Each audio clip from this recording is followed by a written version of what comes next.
Ate, kumising ka dyan! Ate, ba't mo kami iniwan? Akin na lang to makeup mo tsaka tong lip tint mo ang asim. May nakita akong panty doon, medyo maluwag na siya tapos may amoy. Pero okay na kasi kulay pink naman. Hindi ka mamamatay for today's video, Bebs, Sir! Naalala mo pa yung nireto mo sa akin si Ashley?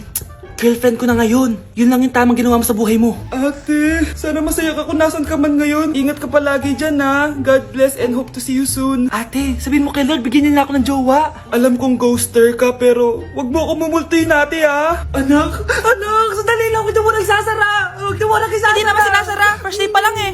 Ay, first day pa lang? Ba't ka nang iwan? Wala na tuloy ako mautusan dito. Yung pinili mo sa Shopee, kukunin ko na lang sa abuli mo yun, Balita ko nandito daw yung crush mo, Gumising ka na kasi dyan. Hi. Ang cute mo pala pagtulog. Diba crush mo ako? Andito ako kasi gusto ko sabihin na ika-crush back na kita. Anong sabi mo? Ika-crush back na kita. Kunyeta ka, kung kailan patay na ako, dun ba ako ika-crush back? Anong gagawin ko sa crush back mo? Bubuhayin ba ako niyan, ha?